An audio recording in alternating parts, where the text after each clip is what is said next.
오늘 본문 말씀은 누가복음 5장 27절로 39절 마지막 절까지 말씀입니다. 이건 제자를 두 번째 부르시는 내용이죠. 세리 마태 즉 레위를 부르시는 내용인데요. 이건 새 시대가 왔다라는 것을 보여주는 누가복음 5장 전체의 문맥 속에서 나오는 이야기입니다. 27절을 보면 예수께서 레위라 하는 세리가, 이 레위, 이게 마태복음을 쓴 마태입니다. 세관에 앉아 있는 것을 보시고 나를 따르라 합니다. 세리라고 하는 직업에 대한 이해를 우리가 해야 하는데, 세리라고 하는 직업은 오늘날의 세무서원하고는 다릅니다. 오늘날 세무서원은 국가의 공무원이죠. 정상적인 직업이고 오히려 선망의 대상이고, 공무원이 되는 것은 하늘의 별 따기처럼 어려운 세상. 그래서 공무원이 되면은 그것이 세무서원이든 경찰이든 뭐가 됐든지 간에 다들 축하하고 하는 그런 분위기잖아요. 근데 예수님 당대의 이 세리라고 하는 직업은 매국노 같은 존재들입니다. 로마의 통치를 받고 있는데 로마가 이 세리들을 앞세워서 세금을 걷는데 세리들에게는 정해진 일정한 월급이 없었다고 그래요. 대신에 저들이 하여튼 제주껏 세금을 걷어서 정해진 액수만 채워서 로마 당국에다가 납부를 하면 나머지는 다 자기 것이 되는 거죠. 그러니까 악독한 사람들은 세금을 엄청 많이 매겨가지고 착복을 하고 그것을 가지고 부를 누렸다고 그래요. 근데 세리가 되면은 부자가 될 가능성이 많은데 대신에 엄청난 욕을 먹고 사회적인 왕따가 되고 그러기 때문에 세리가 되려는 사람들이 많지 않은 거죠. 그럼 누가 세리가 되느냐면 지저지게 가난한 사람들이 욕을 먹더라도 한번 좀 떵떵거리며 살고 싶다 하는 사람들이 이제 세리가 되는 거예요. 그러니까 악독하게 굴고, 그래서 이 복음서를 보면 성경에서는 세리를 창녀, 죄인 이런 사람들과 동급으로, 그래서 세리, 창녀, 죄인 이 셋이 한 묶음으로 나오는 것이 그런 취급을 받았다라는 것을 말하는 거죠. 그만큼 이 직업이 기피 직업이고 욕먹는 직업인데 예수님께서 그 중에 한 사람을 나를 따르라고 제자로 픽업을 했어요. 놀라운 거죠. 적어도 제자가 되려면 정상적인 가정에서 정규 학교 교육을 받고 남들도 다 존경하는 번듯한 사람이어야 하지 않을까. 우리는 그렇게 생각을 하는데 예수님은 전혀 반대로 하신 거예요. 그런데 이 세리 마태가 마태복음을 쓰는 놀라운 사람이 됐죠. 우리는 마태복음에서 얼마나 많은 말씀의 복을 누립니까? 그러니까 사실은 정규 과정을 통해서 번듯한 인품과 가문과 외모를 갖추고 학식을 갖추고 성품이 있는 사람을 쓰셨더라면 마태복음이 나왔을까? 누가복음을 쓴 사람은 누가예요? 의사입니다. 우리 오늘날 의사는 직업이 굉장한 직업이에요. 누구나 다 자식이 의사 되기를 원하고 공부를 전교에서 1등 이상을 해야, 왜 1등 이상이냐면 그 1등들이 다 모여서 또 경쟁해가지고 그 중에 또 의대를 들어가니까 이 상위 0.5% 안에 들어야 하는 거잖아요. 굉장한 거예요. 그러나 예수님 당시의 의사는 노예들입니다. 천한 직업이에요. 그러니까 마태복음을 쓴 마태 레위도 천한 사람이고 누가복음을 쓴 누가도 천한 사람들인데 이 천한 것들을 부르신 예수님 때문에 저들이 감격해서 마태복음도 누가복음도 쓰는 거잖아요.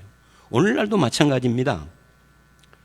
목회자나 장로나 권사나 누구냐 하면은 그럴듯한 사람들이어서 목사, 장로, 권사가 된 것이 아니라 사실은 그렇지 않기 때문에 하나님의 은혜를 더 감사하고 더 주님이 아니면 내가 살 수가 없습니다. 주님의 은혜로만 내가 삽니다 하는 사람들이 목사도 되고 장로도 되고 권사도 되고 그러는 거죠. 물론 아닌 사람도 있을 수 있으나 바르게 반듯한 그런 사람도 있지만 마음은 그래야 된다는 거죠. 마음은. 자, 어쨌든 이 세리 마태 레위를 나를 따르라 부르시는 것은 우리가 얼핏 보기에는 그냥 그렇게 생각을 하지만 이게 센세이션한 놀라운 이 동행 요구가 굉장한 파격적인 것이다 하는 것을 보여주고 있는 겁니다. 예, 파격이라고 표현을 할 수밖에 없어요.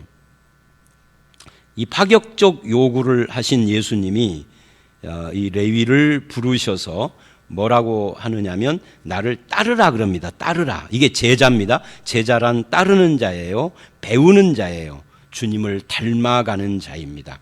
그래서 뭐를 하죠? 이제 부르셔서 함께 먹고 마시고 교제를 합니다. 그러자 이 레위가 모든 것을 버리고 일어나 따랐어요. 여러분 이것도 굉장한 거예요. 왜 굉장하냐면 사실은 레위가 세리가 된다는 것은 아까도 설명한 것처럼 엄청난 욕먹는 직업인 것을 모르고가 아니라 알고 그래도 배불리 좀 먹고 이 찢어진 가난을 면해보고자 하는 건데 그렇게 해서 죽어라 욕을 먹고 이 직업을 유지하고 있는 사람이 어느 날 알지도 못하는 어떤 분이 와가지고 나를 따르라 하니 모든 걸 버리고 따랐다는 것은 이게 엄청난 결단이 아니고는 불가능한 건데 레위는 그렇게 했다는 것이니까 이게 굉장한 것이죠. 우리가 그제 봤던 누가복음 5장 11절에서도 베드로도 놀라운 기적을 보고 죄인인 것을 깨닫고 사람 낚는 어부가 되라 하자 모든 것을 버리고 따랐어요. 근데 베드로고 레위오고는 뭔 차이가 있느냐면 베드로는 놀라운 기적을 보고 그랬어요. 레위는 기적을 본 게 아니에요. 뭐 본 게 아니에요. 무슨 뭐 병자가 고쳐지고 귀신이 나가고 이런 게 아니라 지나가던 어떤 남자가 나를 따르라 했는데 그냥 따라 나갔다는 거죠. 그 모든 것을 버리고. 그래서 우리는 어떻게 이런 일이 일어날 수 있었을까를 짐작을 해보는데 성경은 뭐 설명을 안 하니까 그 짐작을 어떻게 하느냐 하면 29절을 보면 이 레위가 예수님을 위해서 자기 집에서 큰 잔치를 했다 하는 것에서부터 짐작을 합니다. 이 큰 잔치라고 하는 것은 감사의 표현입니다. 레위에게 예수님이 뭘 했기에 감사의 표현인가요? 우선 이렇게 생각을 해볼 수 있어요. 첫 번째 가능한 것은 자기는 죄인들, 창녀들과 함께 취급받는 사람인데 예수님이 나를 따르라고 불러준 자체가 감사한 거죠. 아무도 자기 곁에 오지 않으려고 하는데 자기를 불러준 것이 마음의 감동을 일으켰다. 이렇게 말을 할 수가 있고 더 중요한 것은 죄인을 사랑하시는 그 예수 그리스도가 이 레위의 마음에 감동을 주셨다라고 우리가 말할 수가 있죠. 나 같은 것을 불러주신 예수님이라는 그 감동이 아무에게나 있는 것은 아니에요. 누구나 하나님의 은혜를 받지만 그 은혜를 은혜답게 받아들이고 나 같은 죄인 살리신 주 은혜 놀라워라고 고백하는 것은 마음의 감동을 받은 사람만 그게 가능한 겁니다. 이걸 우리는 은혜라고 하죠. 나 같은 죄인을 부르셨다라고 하는 그 은혜가 그 마음속에 충만하게 차올랐기 때문에 감사의 잔치를 열 수가 있었던 것입니다. 그래서 이제 이 레위의 삶을 변화시키기 시작을 한 거죠.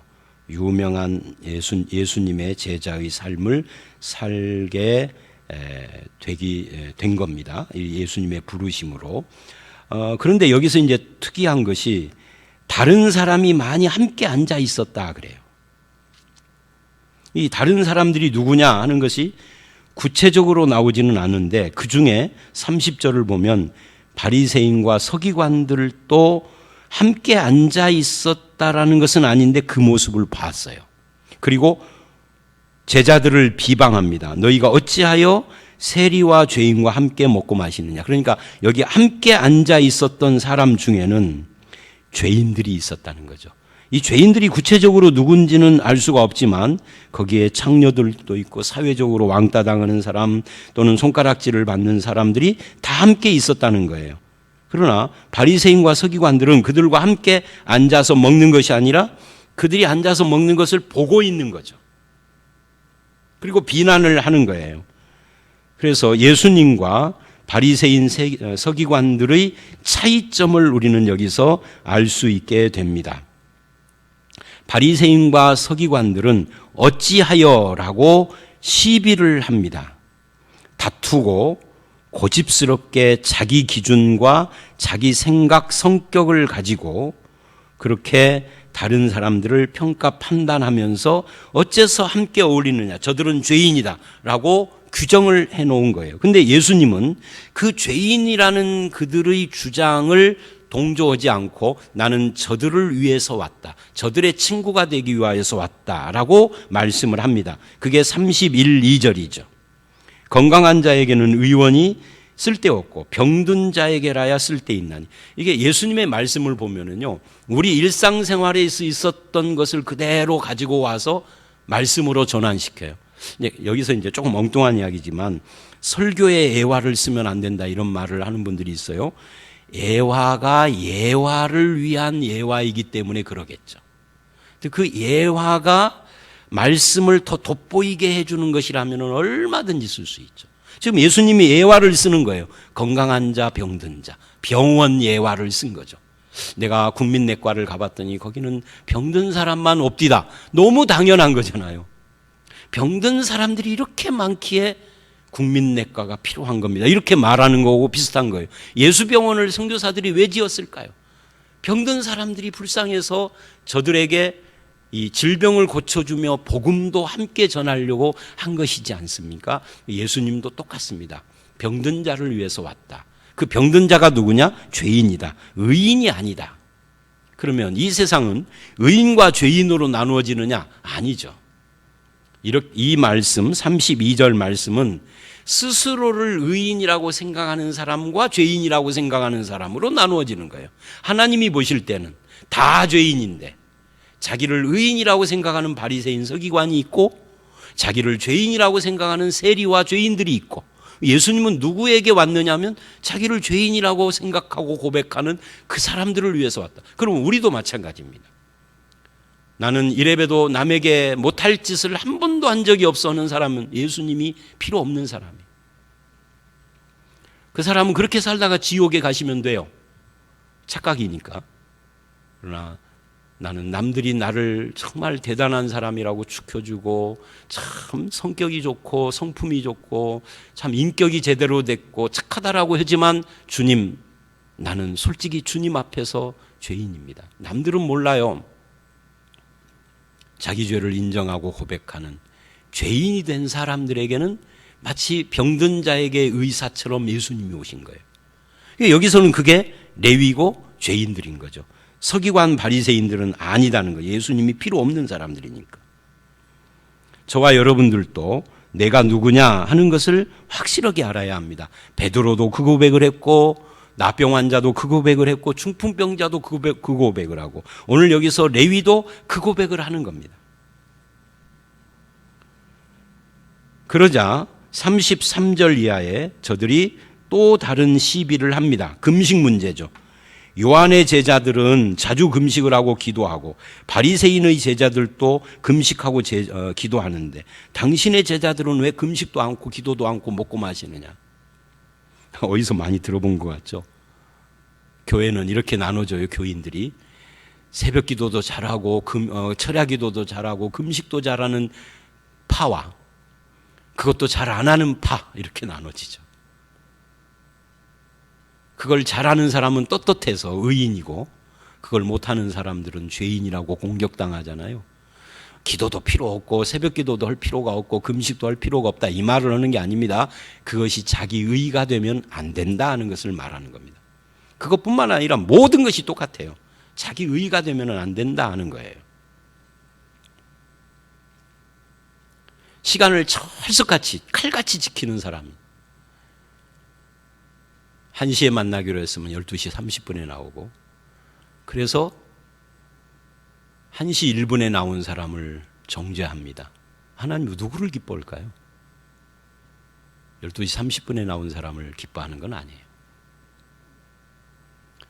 12시 30분에 나왔어도 1시 1분에 나온 사람을 정죄하지 않는 사람을 기뻐하는 거죠. 30분 전에 나오지 말라가 아닙니다. 나와야 합니다. 10분 전에 나와야 하죠. 그런데 그것이 자기 의가 되면은 안 된다는 거예요. 그것이 누군가를 정죄하는 것이 되면은 안 돼. 그런 순간 그 사람은 서기관 바리새인이 되는 거예요. 주님하고 상관없는 사람이 되는 거예요. 우리가 예수를 믿으면 그런 부분이 더 발달돼야 합니다. 나는 성격상 30분 전에 나왔지만 저분은 사정이 있어서 1분 후에 나왔겠지. 이래야 되는 거죠. 그걸 정죄와 공격의 대상으로 삼으면 안 돼요. 그렇다고 해서 늦게 나오는 것이 정당하다 그 말이 아닙니다. 자기 의가 되지 말아라 하는 말을 하는 겁니다. 그래서 예수님을 공격하는 거예요. 왜 금식도 않고 기도도 않느냐 하고. 예수님이 기도하는 건 아니지만 자기들처럼 자주 하는 것은 아니었던 거죠. 그죠? 그런데 예수님이 그것에 대하여 대답을 합니다. 새 시대가 왔다라는 것이 대답의 골자예요. 그 새 시대의 특징이 뭐냐? 혼인집에 온 신랑입니다. 혼인집 손님들이 신랑과 함께 있을 때는 금식하느냐? 혼인의 기쁨 때문에 먹고 마시고 해야지 금식이 웬 말이냐 하는 거죠. 근데 어느 날 신랑을 뺏길 텐데 그날 금식해라. 신랑을 뺏긴다는 말이 뭘까요? 십자가를 이야기를 하는 겁니다. 이게 금식이라는 것은 슬픔의 표시고 자기 죽음의 표시입니다. 그런데 신랑이신 예수가 함께 있을 때에는 그 슬픔과 죽음을 우리는 다 이긴 자가 된 거예요. 생명의 기쁨, 슬픔이 변하여 기쁨이 되게 하고 베옷을 벗기고 기쁨의 띠를, 찬송의 띠를 띠게 하시는 시편 30편 이야기잖아요. 그게 예수 그리스도가 오신 거예요. 저와 여러분에게 신랑이신 예수 그리스도가 계십니까? 그렇다면 우리 삶은 근본적으로 기본적으로 기쁨이어야 합니다. 슬플 때도 있죠. 그래도 기쁨의 근원 되신 예수와 함께하는 이것으로 그것을 이겨나가야 하는 것이죠. 이것을 36절 이하에는 새 옷과 헌 옷으로 이야기를 하고 37절에서는 새 포도주와 낡은 가죽 부대로 다시 이야기를 해요. 그러니까 반복해서 세 개의 이야기를 하는 겁니다. 세 개의 비유, 예화죠, 예화. 다시 여기서 또 예화 이야기를 또 할 필요는 없겠고요. 새 옷과 낡은 옷. 새 옷은 예수님이 오신 시대를 말하는 거고 낡은 옷은 예수님이 오시기 전을 말하는 겁니다.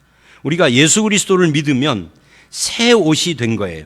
새 옷을 입었어요. 이 새 옷에서 찢은 조각이 낡은 것과 어울리지 않는다.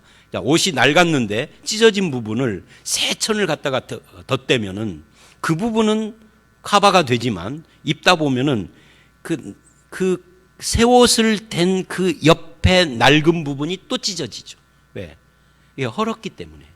그래서 새 옷과 낡은 옷을 함께 할 수 없는 것처럼 예수님이 오신 새 시대는 새 시대 그대로를 바라보고 영접해야 한다는 것을 말하고 있는 거고요. 새 포도주와 낡은 가죽 부대도 마찬가지입니다. 새 포도주는 발효력이 뛰어나요. 낡은 부대에다 넣어놓으면 이게 막 팽창해서 발효를 하기 때문에 터져버려요. 그래서 새 포도주는 새로운 부대에다 넣어야 합니다. 이 새 포도주가 예수 그리스도예요. 또 다른 말로 하면 복음입니다. 그것을 유대교라고 하는 낡은 가죽 부대에다 넣어서 그 잣대로 계속 평가를 하고 정죄하고 이렇게 하고 있다는 것이죠. 그래서 새로운 부대가 필요하다. 그게 기독교잖아요. 근데 기독교도 오래돼서 낡으면 교회를 다니는 본질을 잃어버리고 자꾸만 남을 정죄하고 자기 의를 주장해요. 낡아지는 거죠. 그래서 우리는 여기서 이런 중요한 소스를 넣습니다. 새 포도주라고 하는 본질, 복음이죠. 예수 그리스도. 이 본질은 절대 변할 수 없는 것입니다. 그러나 그것을 담는 그릇이라고 하는 가죽 부대는 시대마다 달라질 수 있고 바꿀 수 있는 거예요. 이거는 비본질에 속하는 거니까요. 우리는 비본질을 가지고 싸우는 자가 되면 안 됩니다. 비본질은 언제든지 개선을 할 수 있고 새롭게 꾸며갈 수 있지만 본질이신 예수 그리스도와 복음만큼은 절대 변하면 안 되고 바뀌면 안 되고 덧대면 안 돼요. 근데 우리는 거꾸로 해요. 가죽 부대인 이 비본질과 조직을 위해서 본질인 내용을 자꾸만 흐릿하게 하거나 섞거나, 그죠? 그래서 예수 그리스도의 선명성이 떨어져요. 예수를 하나의 수단화 시켜버리는 거죠. 이제 그렇게 되면은 타락이라고 하는 겁니다. 오늘 이 본문은 이 새로운 시대에는 신랑이 오신 시대요. 그것은 새 옷의 시대고 새 포도주의 시대다. 그것이 자기 의를 주장하는 것과 자기 죄를 고백하며 예수를 따르는 이 차이에 담겨져 있는 겁니다. 저와 여러분은 새 시대, 새 포도주의 시대에 죄인을 부르러 오신 신랑 되신 예수 그리스도를 만난 사람들입니다.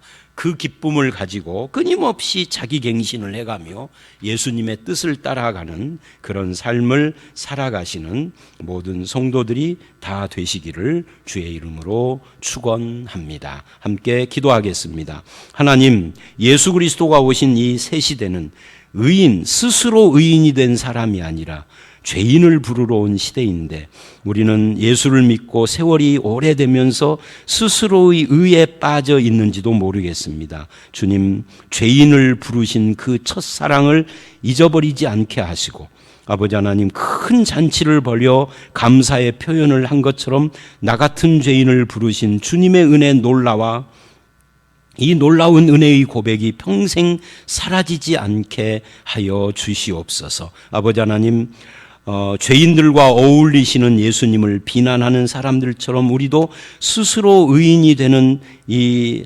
변질과 이 잘못된 자세들을 내려놓게 하시고 혼인집에 함께 하시는 신랑을 모신 자처럼 늘 주님의 은혜의 기쁨으로 살아가게 하시며 외형인 가죽 부대와 어떤 조직 체계를 유지하기 위하여서 내용인 예수 그리스도와 복음을 변질시키는 어리석음을 범하지도 않게 해 주시옵소서. 본질을 위하여 비본질을 끊임없이 갱신시켜가며 자기 갱신을 해가는 우리 모두와 교회가 되기를 원하옵고 예수님 이름으로 기도드렸사옵나이다. 아멘.